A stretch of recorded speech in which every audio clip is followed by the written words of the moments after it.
episode of The Fire Caves, a Star Trek Deep Space Nine podcast. I'm one of your hosts, Perry. And I'm your host, David. Tonight we're talking about Season 3, Episode 13, Life Support. But before we continue, you can find us on Twitter, Facebook, Spotify, Apple Podcasts, and YouTube as The Fire Caves, a Star Trek Deep Space Nine podcast. Absolutely. And as I say every week, you should find us and follow us because we are awesome and we're just going to get more awesome. And you don't want to miss that evolution to more awesome. So tune in. And we've got some good stuff coming up for you in the next few days, really, as we approach Thanksgiving here. So especially on our YouTube channel. So you definitely want to check some of that out. And I will apologize now for any camera mishaps on anything that shows up on YouTube. I am not the most savvy with that, and I make absolutely no apologies for it, nor do I necessarily attempt to get better. So I'm just saying it is what it is. I like it in its very raw, unedited, natural state. So whatever it Right. is, there it is. You can make of that what you will. Right. All right. So yes, as David has said, we are here to talk about this episode, life support in season 3 of Deep Space Nine. Very interesting episode, I would Yeah. think. Some things we're going to talk about for sure. I know a couple of things that have been sticking out in my mind because I actually went back and watched this episode again because I knew it was coming up and I remembered it, but then I realized I didn't remember a lot about it. And so that always, made me wonder why. And then I watched it and I was like, oh, that's why. Mhm. So, and we'll get into that here in a little bit. But before we do that, as always, let's check in for the week. So, David, how has your week been? It's been good. Goodness. So last week we did. I don't know if I said it on here, but did a marathon of the Lord of the Rings. Did I mention that we did a Yes, you did. marathon? Okay, that And it was was, a lot of fun. yes. Other than that, work's been good. Thanksgiving is coming up, so the Black Friday sale is going on. And 2 years ago, Black Friday, man, I was slammed. So looking forward to that because that means business. That means getting a nice paycheck. Um, yeah, other than that, looking forward to Christmas and hanging out with family. My brother just got a job with Tesla as a Nice. one of their mechanical engineers. I don't know all that he'll be doing, but pretty cool. Working for such a recognizable brand, big company. Um, it was funny. We were all joking with him, or at least I was. I started it like, "Hey, when do I get mine? When do I get my Tesla?"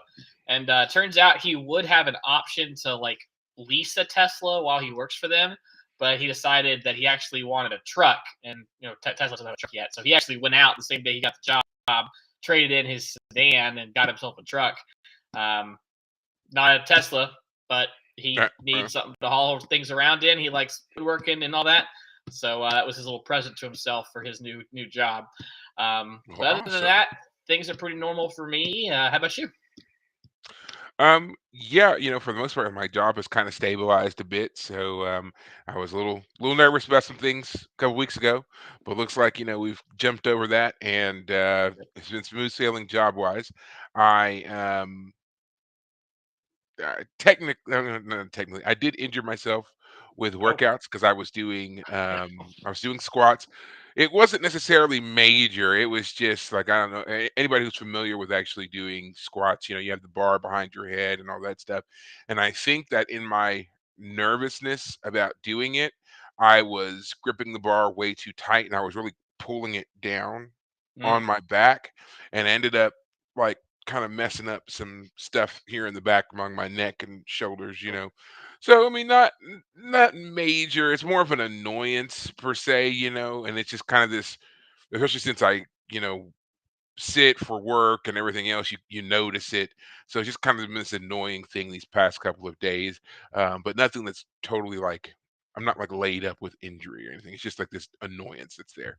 Um, I have been making my way through The Expanse, of Mm. course, reading it. I am really legitimately almost done. Like I'm finally to the point where I can say I believe I am about 90 pages out from the ending finally of the first book. So guys, bear with me. I'm so sorry that it's taken me this long, but I'm finally there. The end is in sight. I should be finished this week. Right. Um it's been a kind of a big week for me of finishing things because I wrapped up ER finally after Yeah. all these times, 15 seasons, 20 to 24 episodes a season, Right. finally done. And Right. it was overall, I think was a great show and experience. I can definitely see where things started to kind of, drop and taper off a bit. And after it was done, I went back and was looking at some of the stuff about the reviews and why the show got canceled. And like to me, it was like, why the show get canceled? It's been on for 15 years. That's why it got canceled. It's old. It's been going forever.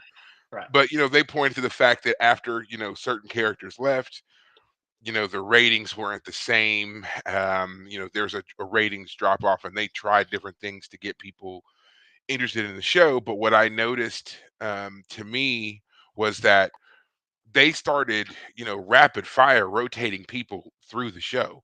And you weren't able to really stick with and learn about characters anymore. They Right. kind of just gave up on that mode, which was really the backbone of the show when it first started. You were Right. watching these young people who had just graduated, essentially graduated from med school, and were now getting their first chance at truly practicing medicine, and you were watching them come up through everything. And Right. then they just kind of they still did some of that, but it was everybody was fresh, everybody was new. There was never really a staying story for too long. And Right. it just you I think they lost that bit of magic there with it. Right. um it was a nice ending, I will say that, because all of your, like, I guess I would consider them like touchstone characters, the ones who did seem to kind of make the most sense and resonate through different things, they all came back in some way or another, so we did get like an ending for them, for Mm. individual characters. So I like that. I like that there were no true loose ends. Either the person had died, or they had now moved on and they were doing practicing medicine in some other way at some other location, and they came back to do a little dedication or whatever. And so we got to see that. And Right. then so it was a good ending, not a bittersweet one, not a man, I wish they had told me more about this character or anything. Like, none of that. Everybody was wrapped up that was there for the run of the show. That was important. So Good. I do appreciate that. No George Clooney, I assume. Oh yes, George Clooney did come back in the final Oh. season. He Wow. does have a brief guest spot that they do. It was an interesting episode because it was like certain key characters that you knew, they were all interacting on the same case, but didn't know they were interacting on the same case. So Interesting. they didn't, you never saw them interact with each other, but they were there doing the same thing, trying to help Ah. a particular patient and stuff. So it was interesting to watch. And then, like, when they all found out that they were successful in their case, but Right. they never found out that they were successful in regards to the other people that were working along with them. Right. So yeah, interesting way to film it. And then also I probably kept costs down and stuff. It didn't mean anybody had Right. to like be together and all that kind of stuff. So Right. yeah, I mean, but it was again nice wrap up. Every person that was, at least that was alive and was a favorite, was featured by the end in the Gotcha. final season. So Gotcha. I appreciated that. Not something that you see in other things. So, Right. but yeah, school finished as well. Kids out of school until practically December, which is unheard of. So yeah, we got all that together, and now we're just kind of trying to not go crazy until school starts back up for winter. So, Right. but yeah, that's pretty much been the week in a nutshell. Right. Yeah. So, Gotcha. but if you want to know more about the ER stuff or the Expanse or anything, I think that what we can end up doing is like we'll do like another Fire Caves After Dark, in which we'll talk about the Expanse. Like, what did you think of the book when you finished it, and then when I finally finished it, and so forth, and kind of just have a brief whatever for that. So Right. for those that are interested and who are, who maybe started reading the books when we did, and you probably already are in book two, like David, Oh, I'm you done can with look book for that. two. Oh well, there you go. Probably done with the book two and into book three, and I'm just Oh no, slow. I told you I'd pause. I'm reading something Okay, else in the meantime. and I'm just slow. So now not only do I have to finish book one, now I got to finish book two before David can read again. Man, just all the homework. Great, Yeah, great. yeah. It's like, I'm watching the show too. I've been watching like one episode a night So not Uh, like rushing through the show, but season 3 of the show is still part of book 2. So about mhm, halfway through season 3 is when book 2 will end. uh, So yeah, I'm at the same point. So See, I think that's also part of my problem, like, because I started reading the book and I was enjoying it so much, I pulled the show back up and I was like, then I was sucked into the show and binge show. I binged it again until like the fourth season. I was like, you know what, stop, go read the book. So I like Yeah, watched all of it and then I was like, ah, yeah, yeah, yeah. So yeah, that was where I lost a lot of my time was binge watching, consuming the show again. right, So yeah, so dumb yeah. for that. But we are not here to talk about the Expanse, at least not tonight. Not here to talk about the Expanse. We're here to talk about this episode, life support for Star Trek: The Next Generation. So, David, would you like to give the summation, or do you want me to I slide can do that it. I through? think you did the last two, the two-parter we did, so I can do this one. All right, Gotcha. guys. So this episode is life support, and it begins with a ship carrying Vedek Bareil and Kai Wynn coming to Deep Space Nine for peace negotiations for the Cardassians.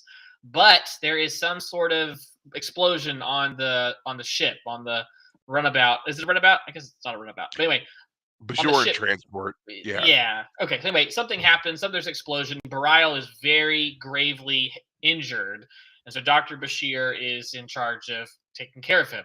Unfortunately, Bareil ends up brain dead after this explosion. So Bashir is trying to console Kira, and she's, I got to grieve in my own way. I got to go back to work.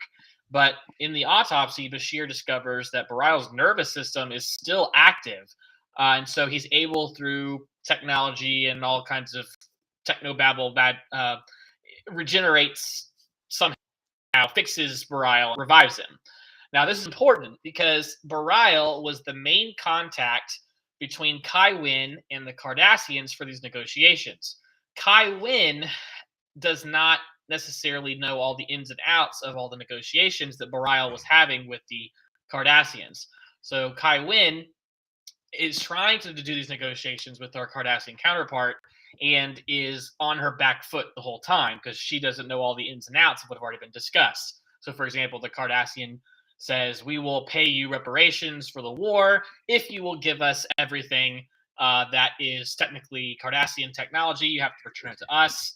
Bareil tells her when they talk that no, he already agreed not to do that. This is important because Bareil is still very gravely injured, and he's still possibly going to die. However, because he is so necessary to these negotiations, he won't let Dr. Bashir put him in stasis in order for Dr. Bashir to take the time to discover a true remedy for his damage from that explosion. Now, this is important because Bashir tells Bareil that he has found a very dangerous drug that could keep him alive or keep him awake and not in stasis, but could have the potential of backfiring and leading him to dying much earlier. It would cause his organs to break down more than they already are. And unfortunately, that does happen. As Kai Wynn keeps coming back to Bareil and asking him, "What do I do? What do I do? What do I do?" And he keeps giving her answers. He keeps getting stressed out by the need to constantly be awake and ready to tell her what to do, that his organs start to fail. And so Bashir has to replace some of Bareil's organs with, I guess they're artificial ones, but he has to do these surgeries to replace Bareil's internal organs. Unfortunately, it comes to the point where Bareil's brain is again damaged to the point where he falls unconscious again. And so Bashir has to place a positronic matrix in the damaged half of Bareil's brain, which causes him to basically wake up as a kind of a new person. And his half of his brain has been replaced, which means that he's more wooden. He doesn't really interact with Kira in the same way. He's technically able to be awake, but he's not the same man anymore. And so Kai Wynn, having pushed Bareil to basically the breaking point, Bashir comes to her and says, "I want you to lie to Bareil and tell him you don't need him anymore in order for him Hmm. to live." I mean, he's dying, and I think he does it actually before the brain surgery. But point is taken. And he accuses Kai Wynn of trying to keep Bareil alive so that if the negotiations fail, she has a fall guy. She can blame Bareil for the failure of the talks. It's not so much that she's afraid to do these talks on her own and therefore be successful. It's not like she doesn't want to just take credit for the successful negotiations. It's that she needs someone to blame, which she's always afraid. Bareil, unfortunately, is brain damage, and ultimately his brain completely deteriorates, and Bashir refuses Kira's request to replace the rest of his brain. Fortunately, the Mhm. negotiations are successful, but by this point, Bareil's life is over. He's not going to be able to recover. If he were to have the rest of his brain replaced, Bashir points out that the man would no longer truly exist. The spark of life would be gone. And so he says that we should let Bareil die. Wynn, having achieved her Cardassian negotiation, is now willing to let him die as well. Obviously she doesn't need him anymore. And so Kira ends the episode at Bareil's bedside as he is about to die over the next couple of hours. He's unconscious, and she starts kind of to him and recounting she fell in love with him as the episode ends. The side plot of this episode is that Jake is dating or is dating another young lady. She actually comes to him and asks him to dinner. He had plans with Nog. When Nog finds out that Jake is going on a date, he assumes that means that Jake has gotten him a date as well. And so Nog, at this 4-person double date, is very rude to the young ladies, treating them as Ferengi men treat Ferengi women in a very dismissive and puts them down publicly. And so it ends badly. And Jake eventually reconciles his relationship with Nog by basically saying, look, we can be friends, but when it comes to dating, we're going to have to do our own thing in our own separate ways. And yeah, that's the second plot, excuse me, of the story. Anything you'd like to bring up there, Perry? No, that is essentially it. You are correct. And we're going to get into it as we always do. But before we do, and of course, this is important to our episode, do a little bit of our favorite recurring bit here of the 90s. And actually, this episode provided us with our great 90s moment here. And that is with the character of Leanne, played by Lark Voorhees, which you might have recognized her, or at least when you're watching it, thought she seems familiar, and maybe you didn't realize where. But she is none other than Lisa Turtle from Saved by the Bell. So right there, smack in the middle, or not middle of the 90s, but pretty much all of the early 90s, she was one of the popular rising stars on that that sitcom or comedy show, whatever you want to call it, you know. Right. Um, and so yeah, she's our 90s bit. So you could have gotten up in the morning, watched Saved by the Bell, gone to school, had a great time, and then when you were at home, you would have turned on Star Trek Deep Space Nine and saw her there too. So you would have got both. Yeah. Seen her in, I guess, the past, present, however you want to look at it, and then you would have seen her in the future. Right. So um, now I will say I think that she looked better on Deep Space Nine than she did Oh in the yeah. the episodes of Saved by the Bell. That, when I was looking through all of this and I saw that, I was like, yeah, I mean, and I guess that was the point. They were really trying to make them look very high schoolish, and Mm, then here on this one, not so much. We know that she's a teenager. Obviously, she's interested in Jake.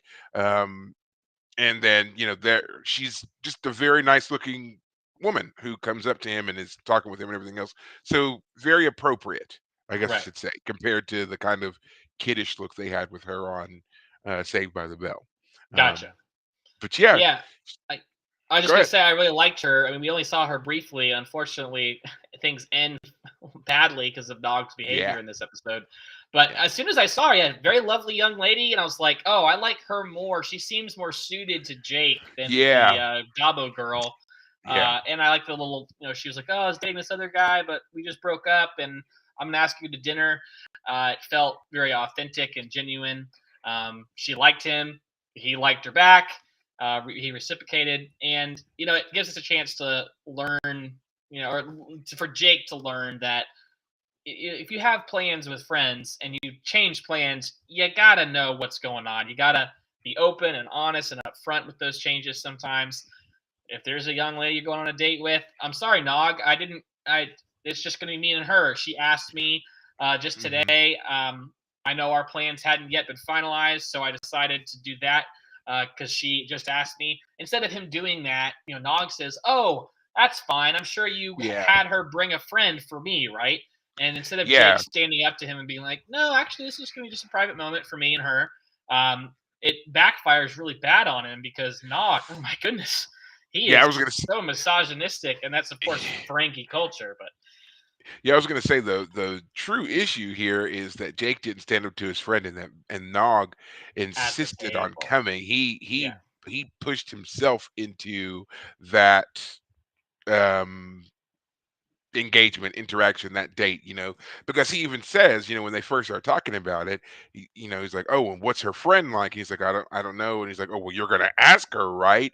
He leads Jake along, and that Jake doesn't put his foot down and say, "Hey, look, no, right, this is," and then now we, have this cultural conflict where we to us as humans, we treat our partners a certain way, or at least ideally we're supposed to anyway.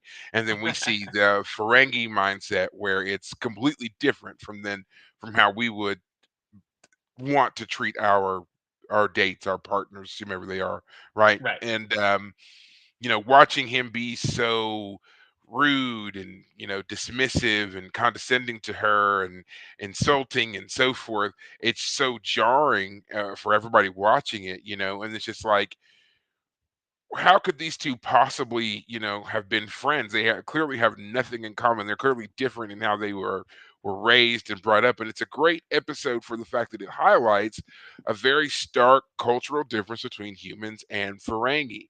right, And just it reminds us that, we are dealing with multiple different cultures. It's not just humans, it's not just whomever. There's so many different cultures. Like that young woman that is Leanne's friend who comes to the dinner, she's another race entirely. Like I don't even think they mention hmm, what she is, right, but she's another race entirely. So we don't know what her, cultural customs are regarding dating or anything like that. We can assume that because she's Leanne's friend and because she has such a similar reaction to Nog's antics that it's more in line with ours, but that doesn't necessarily mean that's the case. right, And when Jake is then telling, Cisco about what happened and the issues that he had, Ben's reaction is priceless because he's like, sounds like he was being a typical Ferengi.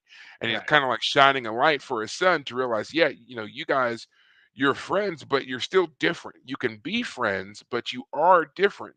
You right, are going to have cultural differences. And that doesn't mean you can't be friends. It just means you need to both learn to appreciate and understand your differences and right. move on. And Yeah, I loved it. I loved every single bit of that.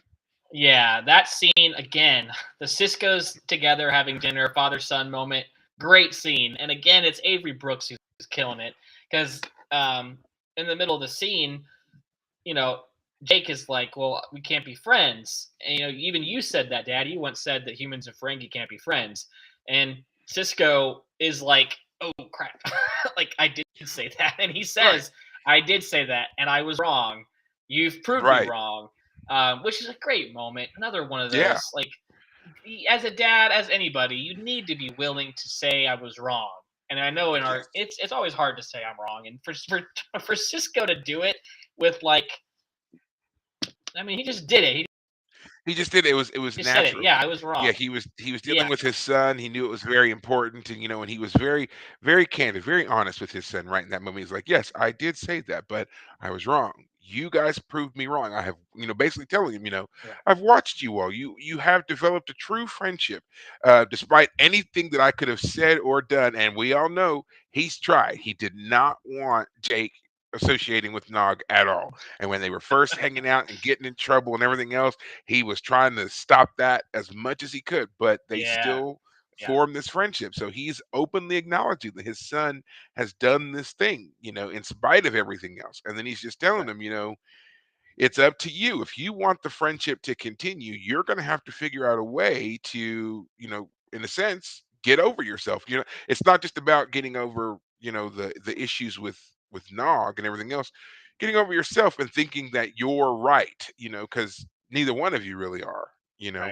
Right. There's a lot that goes on here in this little brief scene, and then of course the nice way that, or I guess not nice, but funny way that Jake solves their problem by having Right.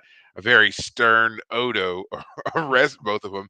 And I just, For I trumped just up have to charges. believe you're right. I just have to believe that he thoroughly enjoyed that. That Oh Odo yeah. in universe, he loved the idea. Maybe not so much for Jake, but Yeah. for Nog, who again, when we first meet Nog, he was already in trouble. He was being chased by Odo then when we first met Nog and Odo because they were Odo or not Odo, but Nog was serving as lookout for another alien to break into a shop, and Odo catches him. So I just have to believe that that just gave him some delight to round this kid up and toss him into the cell and tell him Yeah. nothing. He's Yeah. like, just whatever. Tell it to the Yeah. magistrate and It, just the ma- locks the the door. the manager, yeah, yeah, yeah. Tell it to the, yeah. That was a great little moment, and it's also funny because Nog figures out, hey, wait a minute, this doesn't make sense. Right. There's something wrong here. I love it. He's like, yeah, my dad said that he would send me back to Ferenginar if I got in trouble again.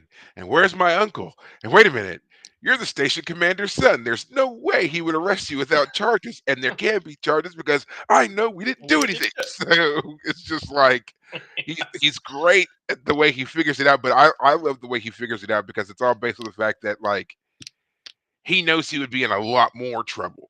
Like that's the best part because Yeah. he's backtracking from being in trouble, not from a like how we would do it where it's or well I assume we would do it where it's like I know that I'm innocent and I'm just gonna wait for this thing to prove out. And like that's why Jake is so calm, Right. because obviously because Jake's also in it, but he's like, nope, I've been in trouble before.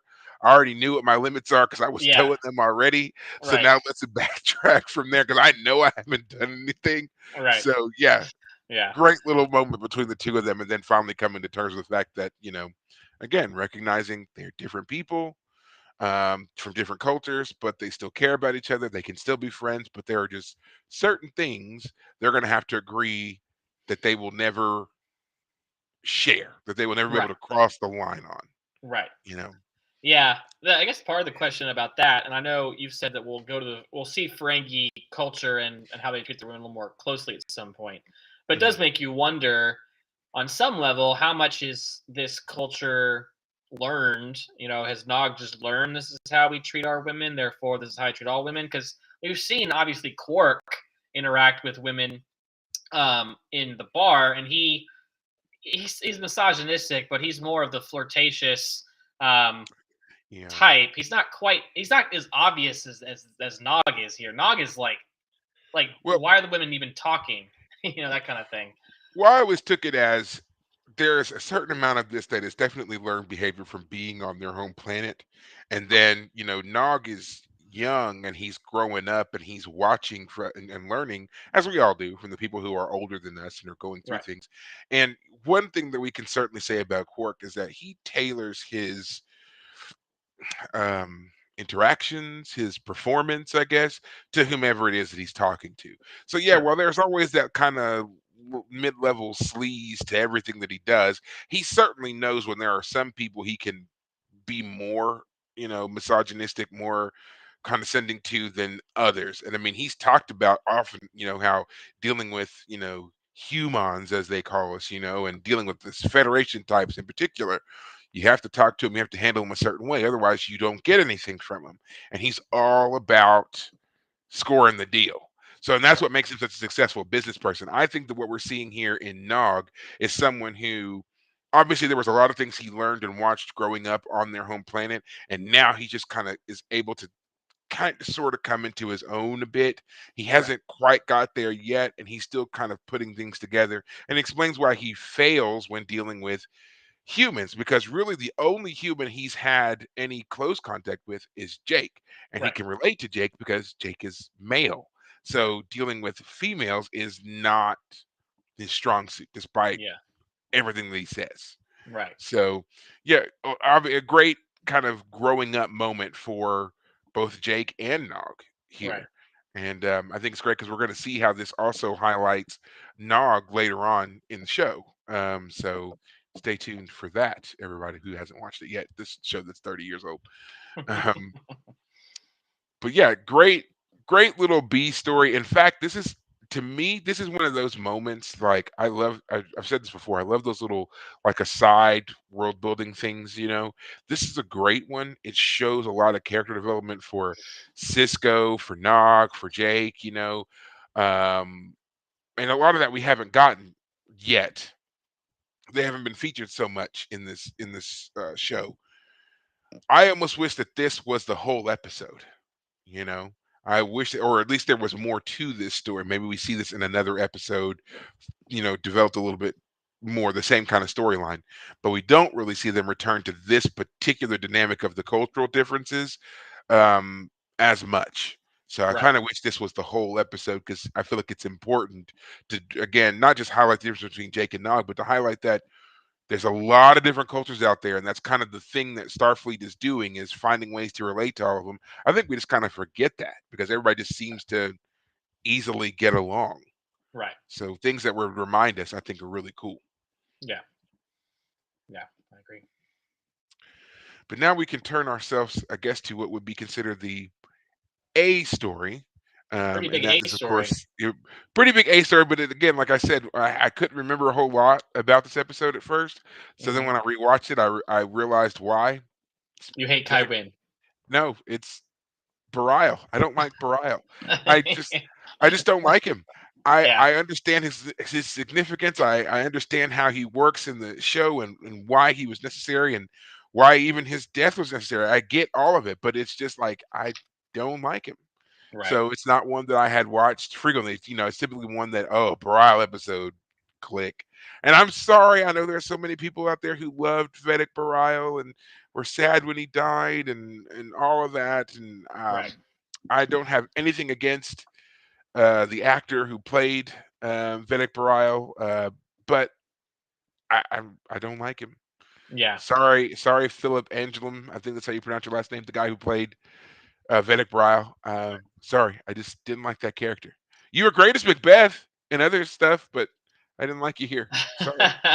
So Yeah, I have to agree with you. I haven't liked the character all that much, that we've talked about in the past, but this was, in my opinion, his best episode. This was I the will give episode you for him that. to go out on. I will Yeah. give you that. That it was a great episode for him to go out on. Right. Yes, it was a great Bareil episode for that. But Right. yeah, yeah, Yeah. And absolutely. so I really want to kind of get into that because the reason Bareil for me has been frustrating is because he's been frankly a bit of a pushover in a lot of ways. Mhm. It feels like, and even in this episode, it kind of goes into it. The whole give yourself over to the prophets.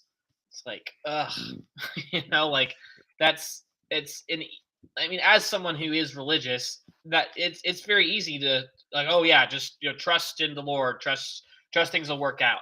And that comes out here at times in this episode, and it makes you want to gag. You're like, take some initiative. You can't just always just throw your hands up and say, I'm just going to let things happen, or all things are the will of the prophets, all things are God's will. Well, I mean, Christian morality and theology is deeper than that. I mean, the show is not giving us a real deep religious understanding, but at times when you see that, you're like, I mean, come on, like Well, let's be again initiate some things. But sorry, go ahead. no, I'm just gonna say I want to speak to what you just said about there. You know how it's religion is deeper than what they're showing here. That was Right, entirely intentional. right, This was the first time that Star Trek, or really any sci-fi franchise that I could think of, really tried to tackle establishing a religion with hardcore tenets and then right, display it on television, right, and knowing full well that they were going to get all kinds of pushback and backlash and whatever else from people of numerous faiths.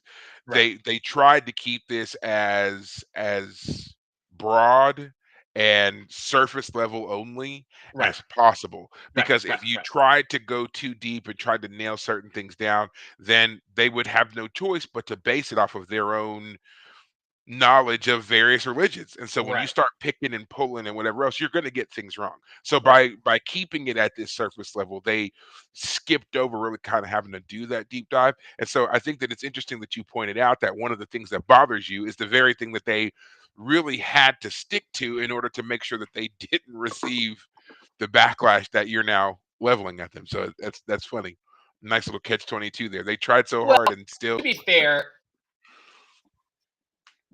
yeah, no, to be fair, that makes sense. They're not. I mean, to be very clear, religious beliefs in the real world are a theory of everything belief Mhm. system. I mean, Christianity isn't just morality. It's like, how did the world come to be? Why are we here? That kind of thing.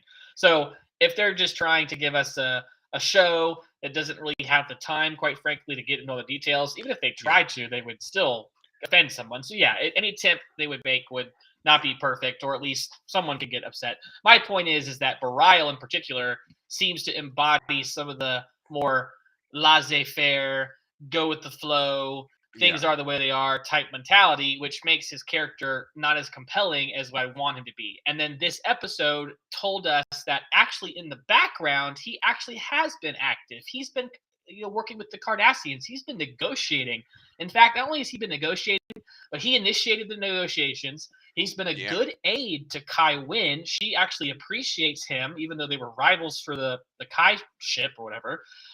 She's actually incompetent without his presence. He is a man who's willing to give up his life in order to successfully negotiate these treaties. And so he actually Yeah. becomes that fuller figure that I've wanted. I think we both would say we've wanted so far. He's not just Kara's arm candy. Um, Even the end of the episode Yeah. when she's saying why I fell in love with you is because you were a man who was just as confused as the rest of us, but you were willing to be okay with that. That's why I fell in love with you. Even that was more touching than I feel like a lot of other things about him have been. Yeah. At least that we have seen, and you know what, you're absolutely right. Like, as I know that I said the last time when we were actually first introduced to this character, Vedek Bareil, I said that he feels like a character that would have fit in better with a storyline in the next generation. He would have worked better Mhm. with Picard and company, and the way in which they kind of had this strict procedure of doing things, and Right. Picard kind of straddling this moral line and having this religious figure who is always so placid basically would have made more sense as a person that Picard would have had to deal with. And then they Right. would have just been able to have these gentle talks or whatever and reach a conclusion that would have worked for everybody. That would have made more sense. The character that they were describing, like you said, the background character, the guy who took the initiative, who was leading the charge on having these meetings with the Cardassians and negotiating all these different rules and who's going to pay for what and who's giving back what and all that kind of stuff, and the well gumption that it would have taken to be that kind of person and do that. Right. That's the character that we should have seen in Bareil, and it's actually the character that we did see in Lee Nollis, who Yes. died, in season two. Yes. Like that's who Bareil should have been, or at least should have more closely resembled. And I mean, Yes. it would have been an interesting facet to add to a character who is a religious person, who is in a devout religious order. He's a Right. Vedic, and yet Yeah. he does have this very passionate, tactile mindset, who's getting out there and leading the charge and doing these things, Right. and doing positive things, positive work, especially considering what we saw of Wynn up to this point too, and how scheming and ambitious and underhanded she was. To have somebody who was equally as ambitious but doing positive works would have been great. And especially when we would have seen Kai, or not Kai, but seen Win ascend to the Kai appointment and know that there is truly a better person who should have got the role but Right. didn't, and yet is Yeah. still continuing to do the great works. It would have made for much more of a compelling character, of a Yeah. compelling storyline, and would have made me want Bareil to stick around more. And we just didn't Yes. get that. We did Yeah. not get that. Yeah, it's too bad that it was his death episode, the episode where he dies, that we finally got to see that character kind of stand out Right. more. Um, I want to just quickly say that is actually kind of personal for me. The idea that he is someone who is willing to work for someone that he was antagonistic with, that he had conflict with, that they had both been up for the same job, being Kai. There was a years ago, obviously, but it was back during the Obama administration. I was at a church function, and one of the elders of the church was up speaking about something, and it was some, I don't know why it was up, but it was one of the passages about obey the authorities. And at some point in what he was saying, I kind of had to wrestle with that because I don't like Barack Obama, I don't like him as president, but I have to, like, you know my beliefs tell me that I need to respect authorities, and he needs to get over that. And my point is that in the moment I was disappointed that this man who's supposed to be an elder at my church was like having to, like, publicly wrestle with that, as opposed to, like, he's already kind of reconciled that. He's already working that out. He's already, even if he doesn't like the president, whoever it is, like, he's already knows that. He's already at peace with that. Vedek Bareil is already that in this episode. He's already working for Kai Wynn. He's already a good aide. She says she depends on him.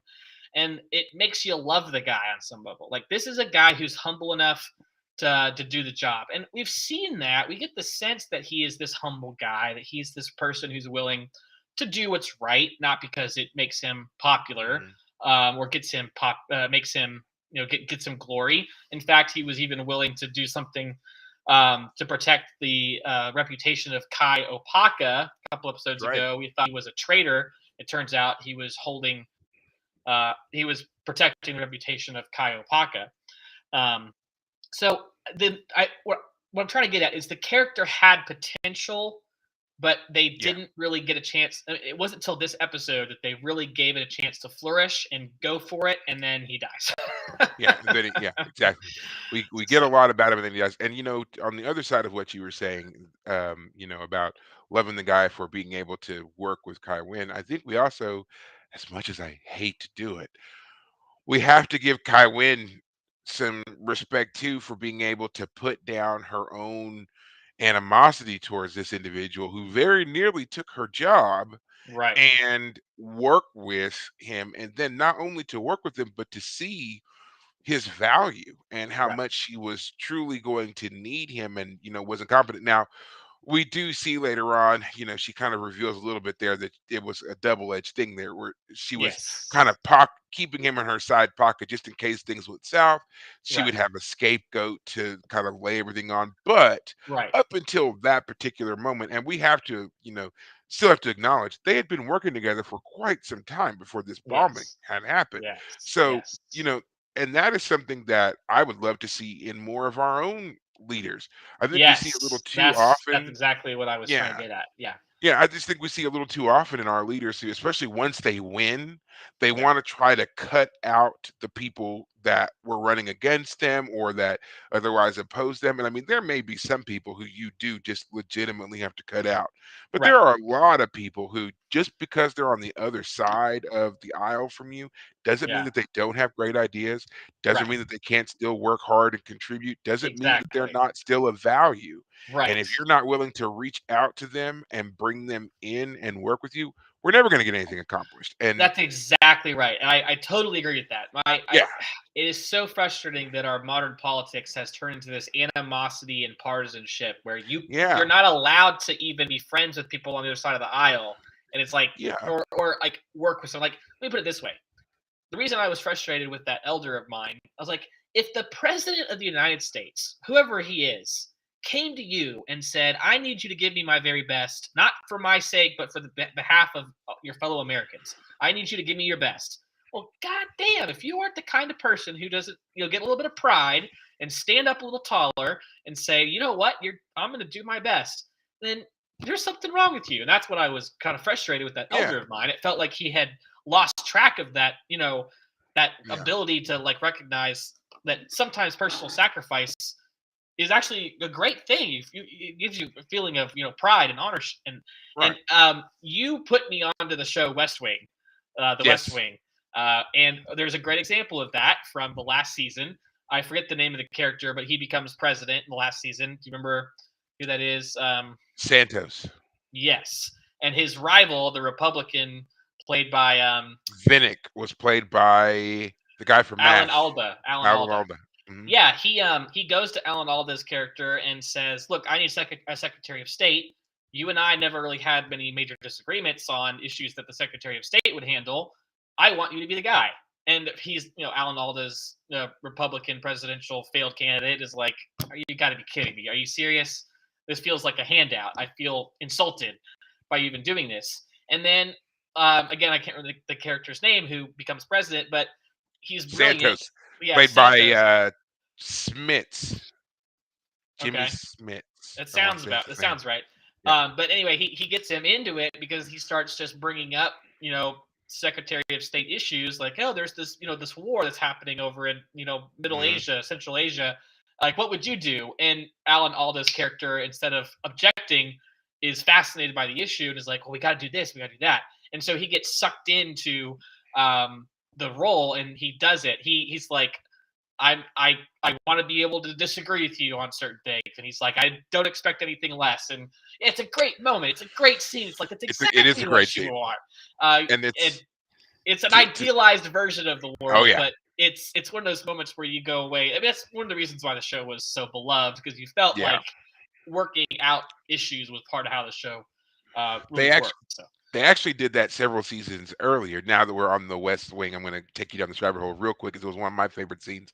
And it's where the episode starts with Sam Seaborn is on a talk show and he is debating various points about one of the president's news bills. And they bring on this young blonde woman who's supposed to, just by appearance alone, really rattle Seaborn. And it's the character's name is Ainsley Hayes, I and love her so much she completely just destroys him. She bodies him in her on first national intro on television. Yeah, national television, which leads to Sam being ridiculed all day long, right?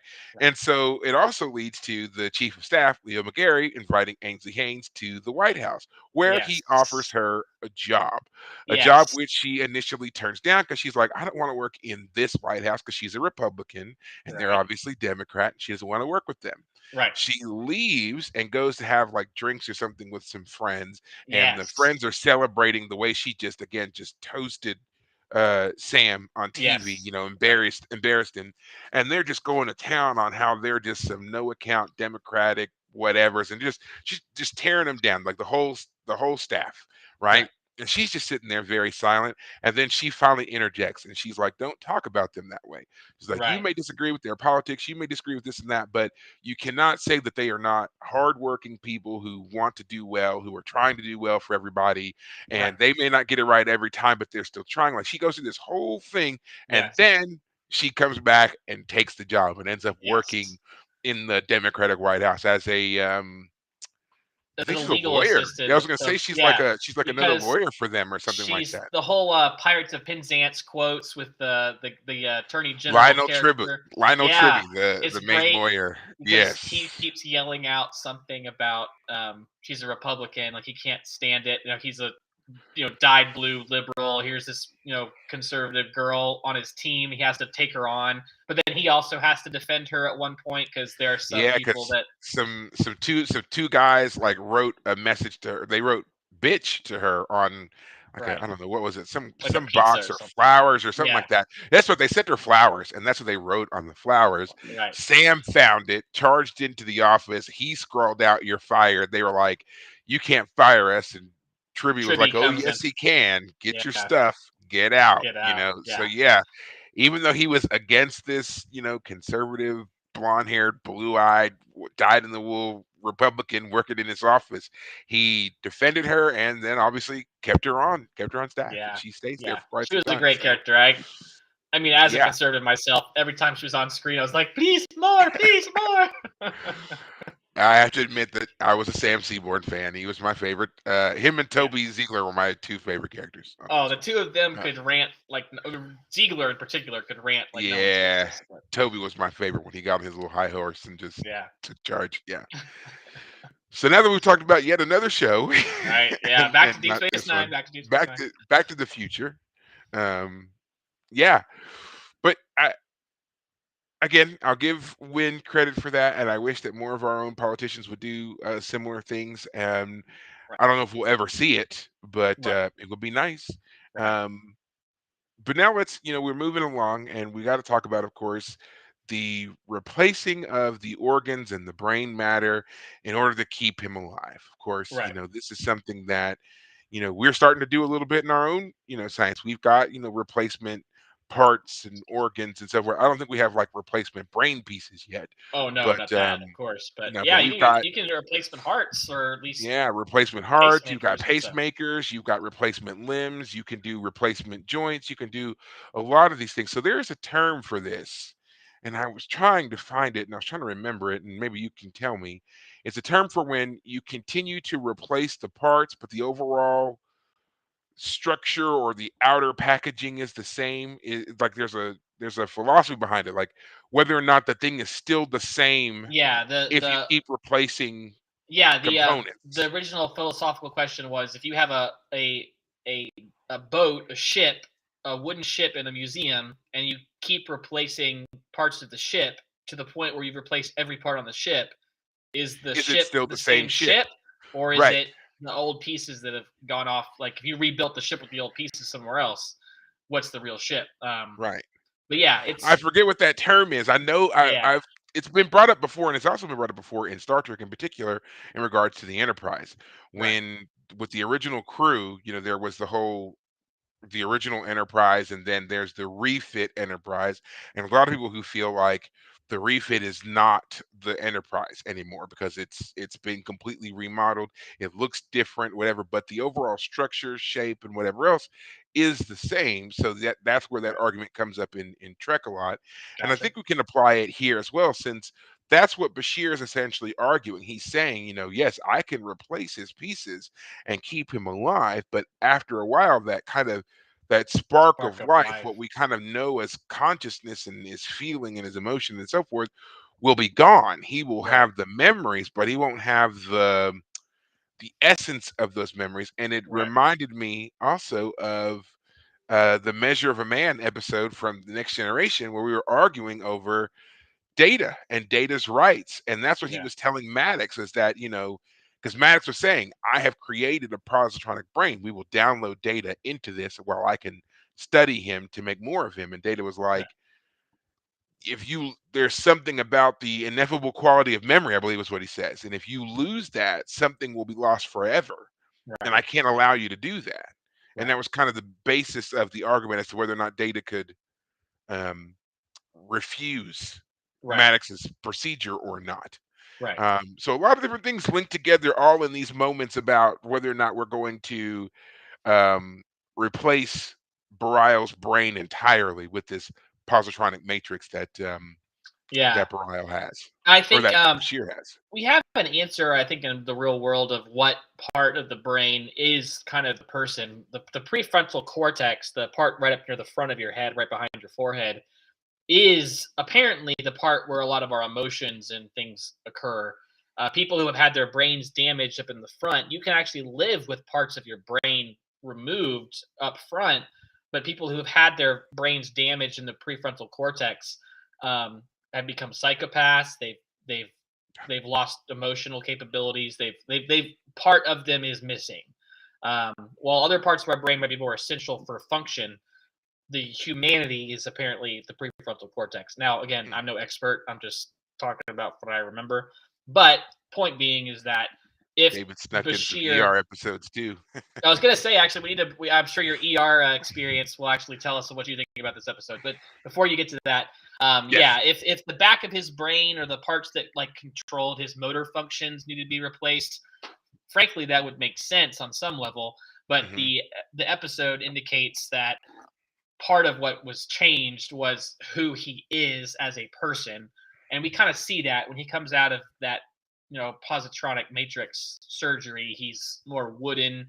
He says Yeah. that touching Kira is like, does he say The like being in a memory of a dream? touch. He Yeah, says it's memory the of a memory of touch. a touch. Yeah. Yeah. So So um, and again, that's what Bashir argues, is that the first part of what he replaced was absolutely necessary. There was no way he was going to survive without it. But if they were right, to continue to do this, then eventually, yes, they would replace all of his brain, and then he would not have anything. right, Um, Now, the one thing. that did stand out to me that obviously was my ER connection was when Bareil died, right? And he went to go and tell Kira that he had died, and then he comes back in, and he's got the glowing green light on him because that's supposed to represent that he's in the stasis field. And Right. then they're going to start the autopsy, and as he's doing the brain scan, the neurons he When sees they're them firing. firing and stuff. And the nurse says to him, he's like, because Bashir's like, I think we can save him, Revive we him. can revive him. And the nurse says, yeah, but he's been what about brain damage? There's been no oxygen to the brain for 40 minutes. And he says, yeah, but he's been in stasis the whole time. Right. So I did not know this, but I did end up looking this up as I was going through things in my ER rewatch. But Hmm. apparently, the longest that the human brain that we know of can survive without oxygen and there be no brain damage is 40 minutes. And that was kind of a recurring theme on the show was whenever somebody would suddenly go into cardiac arrest or their blood would stop pumping for some reason and they're doing the emergency um, CPR and stuff like that. Right. That's what they were doing, and that's what you're doing when you're giving someone CPR. You're not so much trying to restart their heart as you are making blood continue to pump and bring oxygen to the brain. So Right. the longer the brain goes without oxygen, the more likely that person is to have brain damage should they recover. Right. And then once you pass that 40-minute mark, then it's just like you might as well stop because there's not, even if you were to get the heart restarted, the brain has been so long deprived of oxygen that Right. it's never going to function normally Properly. again. Yeah. Yeah. So there's that. So Yeah. yeah, so when he says that, I mean that was the one thing that I was like, okay, I know that much from medical that makes sense. Right. But yeah, then when he was talking, they're talking about replacing parts and various pieces and things like that. I just began wondering, about yeah, blood flow. How would that work with the positronic brain? Right. And of course, we've heard positronic brain so much. If you watch Next Generation at all, we know that Data has a positronic brain, Right. which I thought was interesting in the way that Bareil started to act after they woke him up the first time. He was like you said, he seemed very wooden, he seemed very cold, he was emotionless. And I was like, Yeah. he's Data. He's Yeah. acting, I mean, not precisely Data, of course, Right. but he's Yeah. acting more like that, Yeah. lack of emotion, whatever you want to call that, in that moment. And I was like, that's what you're going to end up having Data in human flesh or in Right. Bajoran flesh if they had Right. fully replaced his brain.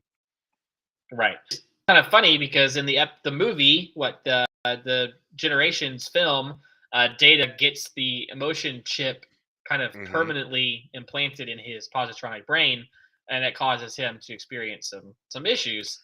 So this is kind of the flip of Hmm. that in some ways. So Yeah, he begins to experience a wide range of emotions that he has to learn to control on the fly with mixed success. And if you remember in that episode, since you were talking about prefrontal cortex and where that's located in our brains, if you remember in that movie, not episode, when they were installing the emotion chip, where did they put it? Right there yeah, in the front of his head, right in at the the front top. of Yeah. Data's head. So Yep. I guess that was his Yep. equivalent of the prefrontal cortex there. I Right. like the little, I guess you could think of that as like a wink and a nod to, what we know of brain Right. layout, or maybe, Noonien Sung was just a freaking genius and thought it would have been real clever to design the positronic brain to mirror the actual human brain on some right. level. Who knows? Yeah. Yeah. The other thing, you've already said it, but I want to go back to it real quick. I also Yeah. agree that Win was a great character this episode because when she first comes on the station, she does seem like a changed person. Like being the Kai has made her more gentle, more understanding. She's Hmm. achieved her great ambition, therefore she doesn't have to worry about things anymore. But the stress of everything happening makes her fall back on old patterns. When Yes. Bashir accuses her of using Bashir as a fall guy, we can believe that that's part of her reasoning. We have seen her be a bit reckless with Bareil's life. She needs him to be awake, so dang it, why can't we just give him some drugs and wake him up? Not Hmm. very understanding, not very, she's not the, you'd think as a Kai, she would be very understanding, very calm, patient, all that. And instead, she's like, no, I need him now. And when Bareil Hmm. tells, oh sorry, when Bashir tells her, "I think you're a coward," she says to him, "I will not forget what happened here," and he says, "Neither will I." And we've seen her do that Hmm. before. She said to Kira Yes. a couple episodes, I think it was in season two. She just said the same thing to Kira as well. Of I will not forget what just happened here.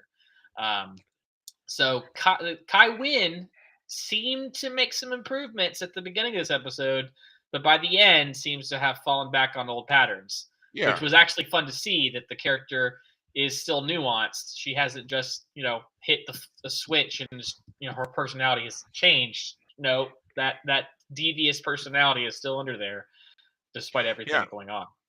Yeah, because this is the first time that we see her as Kai Wynn, who's like fully in the office. The last time we Yes. saw her was at the kind of, I think it was like the induction ceremony. So we hadn't really seen her doing anything. This is Right. her first time now. She's exerting the authority and control of the office. Right. She's in that mode, and I mean maybe that's why she's doing like we see that her falling back on old habits, old patterns because she's nervous and she's clearly nervous because dealing with the Cardassians. And she even says she never thought that she would ever find herself dealing with Cardassians, especially not like this, you know. So it's Right. clear that she's been rattled and feels she's being tested with her first. This is going to be the first major political move of her office, you Right. know. So she is trying to hedge her bets a bit. Right. Um, and it's also the first time that we get to see her and we realize she is not Kaiopaka. Like you said, you know, she was with what's going on with Bareil, you would have expected her to be more caring, more nurturing. That was Opaka. Opaka was Yeah. always about the person and taking Mhm. care of, you know, their themselves. You know, so Right. even what she tells Kira, wow, I can't believe I called her Kara. Um, you know, you have to be willing to understand yourself. You have to be willing to, you know, do that personal exploration Right. before you could do anything else. She Right. was more interested in the person, you know, understanding themselves than anything else. And that is not Win. Yeah. Win doesn't care. She's very much a ends justify the means kind of person. And Yes. even to the point where, you know, you pointed it out when, you know, Bareil is struggling and he's in pain, she turns to Bashir and she's like, he's clearly in pain. Give him more of the drug. Like she doesn't Right. even hesitate. She's just Right. like, yeah, give him more of the drug. And, you know, Yeah. he's like, get out. Just get Yeah. out. And Kira takes her out of there. But yeah, Yeah. that's where her Yeah. mindset is. She's very much a just very, you know, self-serving. Right. What can I do to, you know, make this, you know, about Work me in my and favor. yeah, Yeah. and work this all in my favor. And we see that, and I think that's the only consistent thing that we see Hmm. um of this character development so far. Right. Nice to see her play kind of nice at first, but she's Kai Wynn and she wasn't going to let that go, you know. Right. Um, I think it's also fair to note that Louise Fletcher, who played Kai Wynn, was actually quite ill during the filming of this episode. Oh, So interesting. much so, yeah, so much so that apparently she had to lie down a lot between her takes. She was not feeling well. They said that it was the flu, but she was not feeling well at all. But she toughed it out. She made it through. Although there are some directors who feel like they didn't get the old nastiness of wind that they were used to from her during this because of her illness. I was like, I don't know. She's still pretty nasty, but Yeah. yeah, Well, yeah. But actually, she I was. think that worked in the character's favor because, again, she comes off initially as kind of sweet now. Oh, I'm Mhm. so happy Bareil can, he helps me. He's so lovely. But I need him to do this because I can't. And if he fails, then that makes it look bad. It's great. Um, and once again, I think this is something we've already talked about multiple times, but Mhm. Bashir shines as a doctor. Yes, he No, he does. does have a flawed moment when he goes to Kai Wynn and says, "I want you to lie in order for him to not keep doing this and push himself to the point of death." Unfortunately, I feel like that was a letdown for the character. I mean, I understand that the point is supposed to be that he's a doctor. Like, I'm a doctor first. I'm not a Starfleet officer first. I'm a doctor first because Kai Wynn says that's not very Starfleet of you. Because I'm a doctor first. So I care about my individual patient. I don't necessarily care about the larger implications. I'm focused on Mhm. my job as patient doctor relationship. And so there are moments where he shines, but I also felt like that one scene where he's like, "I want you to lie." Like we understand what he's trying to say, but I feel like his attempt to convince her was flawed. Like not only is she supposed to be a religious figure. I mean, we know that she's devious, and therefore she's not going to necessarily, like, she's willing to lie if necessary. But I felt like Bashir as a character, as a man, should have something better to say to her of like, Well, look, you're the Kai. Like, do you not trust the prophets? Like, he could appeal to her religion. Do you not trust the prophets will lead you through this? You wanted this position. It's to you. You have to push. You have to take this to the final. You have to take it to the goal line, or it's not the proper analogy for a Bajoran, but you know what I mean. so you would rather he manipulate her via the religious angle than for her to just outright lie to Bareil to save his life? I think the challenge of prove your belief is better Oh. than lie. Prove that you. I mean, if she kept saying, like she says to Cisco, the emissary, I know the prophets chose me for something great. Like, okay, prove Mhm. it. Right. Okay, And yeah, you notice that Cisco doesn't counter her in that situation, in that scene. He does not say yeah, no they didn't or yes they did or anything. He's just quiet and lets her kind of yeah, move through. And then he's like, "Yeah, you're gonna have to do this without Bareil though, because he's dying." right, Um, Now I know that you said it was a bit of a flaw on Bashir's part to go to her and say that. Um, I think that it fits perfectly with his character, though. I mean, because it what we does. have talked about so much with Right, Bashir that we've seen is how much he really does care about the people around him and the people that he ends up having to, help in any careful. regard. And he throws himself 100% into it every single time Yes, without hesitation. And I right, think that that is totally in keeping here because he went in there to speak to her and he didn't care about anything else. He wasn't right, trying to do anything else. He was like, "This is what I need you to do," and he was like, just right to the point. It wasn't about persuading her. It wasn't about anything else. It was like, "Here's what needs to happen in order for my patient to have the best chance of survival, and you're going to do it." And that's kind of how he presented right, everything to her. It's that kind of again, just throwing everything he is right there, full display. He doesn't care. right. Um, I thought that that was perfectly in line with his character. I understand what you're saying, and that he could have maybe been a bit more sly or worldly, and kind of appeal more to who Win is to get her Right. to do what he wants. But that's just not who Bashir is. That's never really been who he is. That would be something that I'd kind of expect that more from Cisco of anybody. If that's what was required, Right.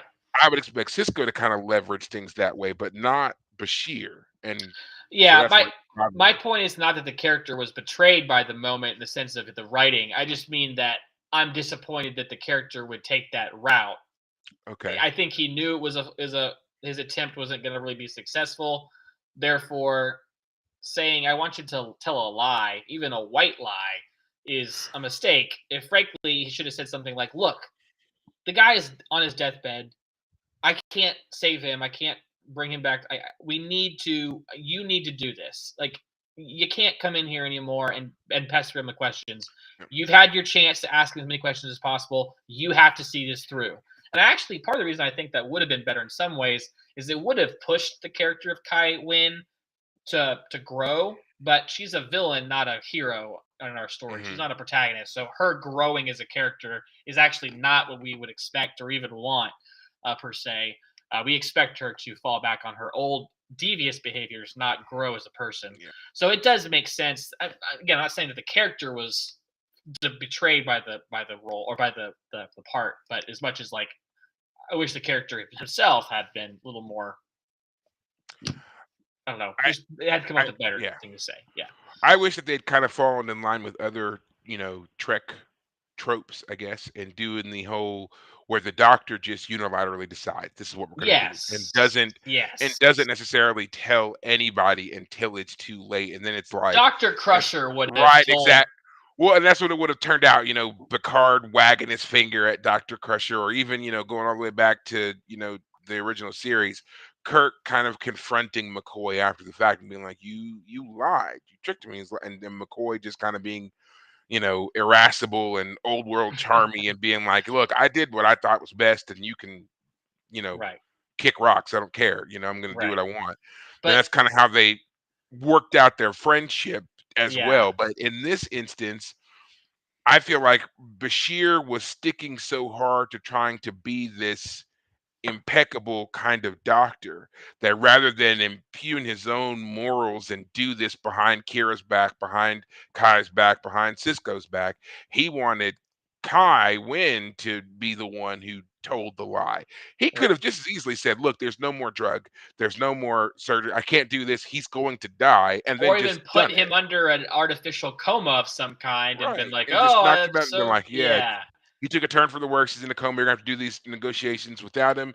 right, Make her rely on Cisco instead to help her yeah, through the negotiations. And then when the negotiations are over and she's all, "Oh, I did do it," and all that kind of stuff, in walks Bareil, fully cured and ready to go, and they're all shocked and being like, "What happened?" He's like, "Well, I knew you weren't going to let him get the rest that he needed, so I turned his brain off and did what I needed to do." You're like, they could have done that, but and that's totally in keeping with Star Trek tropes of just making them think the person is dead or missing or otherwise unavailable, and forcing the character to grow, as you said, and realize, hey, I had it in me to do this all along, and then yeah, in comes the other person to congratulate them and so forth. right, Been done plenty of times in Trek, but no, yes, not yeah, this time. And it was, again, it served its purpose because we needed Bareil to die hmm here, or I guess I don't know if we needed him to die, but for the story they wanted to tell, he had to die.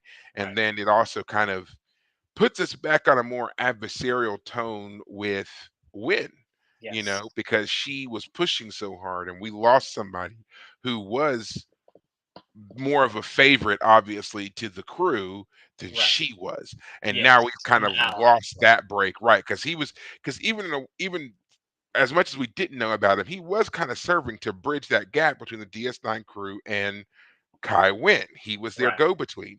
They would choose to meet with him to intercede for them than anything else. Now they don't hmm have that anymore.